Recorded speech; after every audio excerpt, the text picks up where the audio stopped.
Assalamualaikum warahmatullahi wabarakatuh, Buya. Assalamualaikum warahmatullahi wabarakatuh. Allahumma shalli ala Sayyidina Muhammad wa ala ali Sayyidina Muhammad. Buya, izin bertanya sekaligus minta nasihat untuk kami selaku orang tua dan khususnya anak-anak remaja putri tentang bahayanya pacaran. Karena 2 pekan yang lalu ada berita heboh di Semarang di mana ada perempuan yang dimutilasi jadi 11 potongan oleh pacarnya dikarenakan cekcok saat dikontrakan. Syukron Buya dan minta doanya untuk kami semua. Wassalamualaikum warahmatullahi wabarakatuh.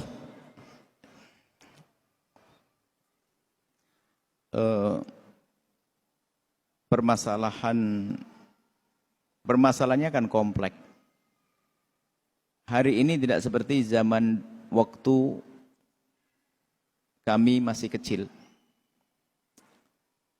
Waktu kita kecil, anggap saja yang seumur di atas kami. Anggap saja kami yang termuda di antara yang tua. Kami masih menemukan suasana aman. Nggak ada yang namanya handphone. Televisi pun nggak ada. Di kampung tuh yang punya hanya Pak Lurah. Itu pun acaranya aman-aman saja. Masih ingat Kolam Pencapir sama Ria Jenaka? Baik seperti itu. Apalagi gitu. Nggak ada yang aneh-aneh. Baik. Itu pun zaman itu hasilnya kita. Zaman itu hasilnya kita. Kita kayak begini, ini kualitasnya. Lah terus zaman kita ini yang macam-macam bisa masuk kocek anak-anak kita. Kira-kira hasilnya apa nanti? Kalau kita tidak serius dalam mendidik anak kita di zaman ini. Nah, membangun kedekatan penting banget kepada anak-anak. Sebelum mereka dekat kepada yang salah. Maka sudah waktunya kita semakin akrab dengan keluarga, dengan anak-anak. Biarpun Anda sibuk kerja seperti apapun, ketahuilah bahwasanya pastikan Anda bisa dekat dengan anak-anak. Ini yang membatasi mereka untuk liar di dalam bersahabat.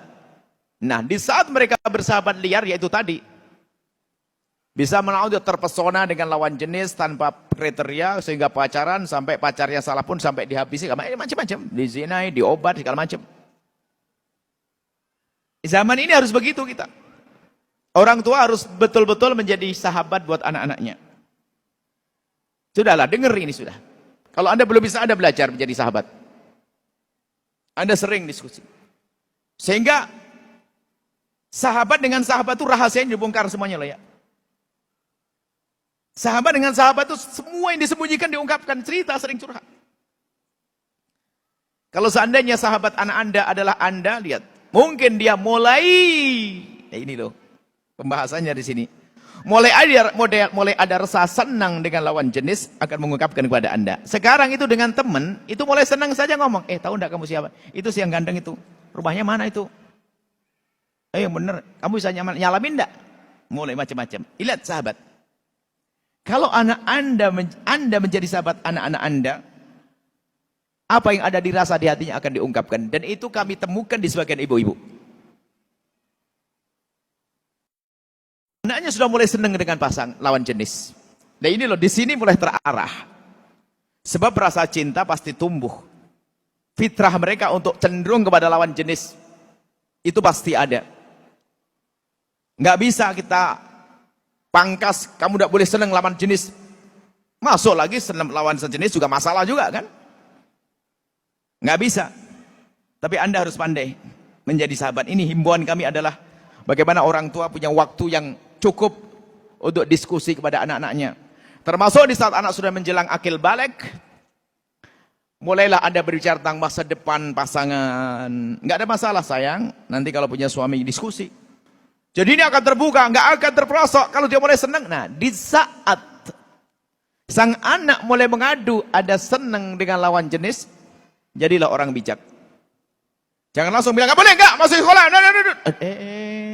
Ibu-ibu dipercaya malah marah-marah. Sayang, buka pintu selebar-lebarnya. Umi, tidak akan melarang apapun asalkan memang betul orang itu.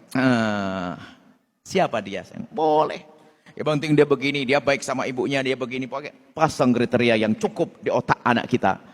Kalau nggak masuk kriteria tuh jauh sendiri. Aduh, paling Umi nggak seneng dia. Sebelum dia jatuh cinta, lah ibunya nggak tahu ngobrol tentang masa depan, tentang kriteria di pasangan di hadapan anaknya. Terlanjur seneng. Kalau senang itu kan buta, nggak pakai kriteria. Ditanya, nak, ya nak, kenapa kok kamu senang dia? Apanya yang bikin kamu senang? Nggak tahu, mak. Bingung kan? Banyak perempuan seperti itu. Laki-laki lebih banyak lagi. Ada buta. Jadi ini mungkin nasihat para orang tua. Sebab kalau bahasanya begini, di saat sudah terjadi banjir, nggak bisa kita membuat bendungan. Bisanya kita buat aliran-aliran. Hari ini banjir kita. Orang dulu diam-diam anaknya selamat. Hari ini sudah, kalau Anda tidak ngomongin masalah itu, dia ngomongin sama temannya yang salah. Nah, Anda harus bijak betul dalam hal ini. Ini kayaknya harus ada pendidikan khusus ini, ada kursus khusus ini bagaimana menghantarkan anak-anak, khususnya di anak sudah mulai tamat SD. Hati-hati, tamat SD masa pubertas.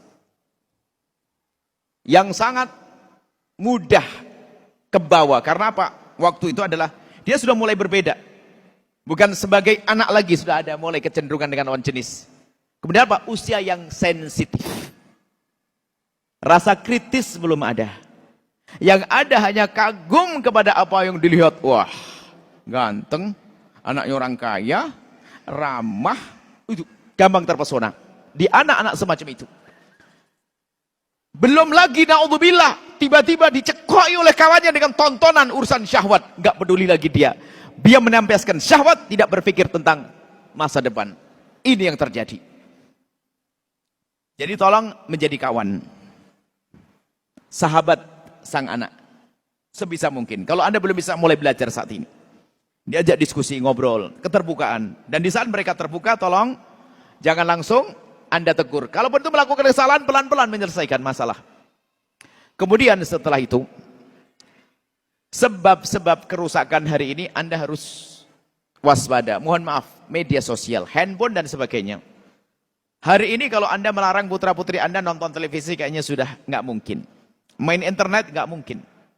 Lagi-lagi tadi, di saat terjadi banjir bandang bukan waktunya membuat bendungan, tapi buatlah aliran-aliran air. Maksudnya begini, Anda harus siap menemani putri Anda untuk nge-browsing internet.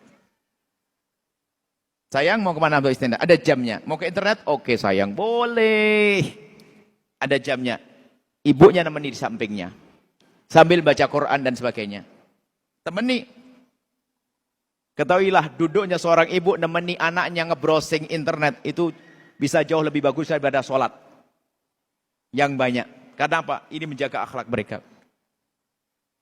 Dan kalau memberikan handphone pun hendaknya pakai aturan sebelum terlanjur. Dari kecil mulai pengen handphone. Sayang pengen handphone, oke.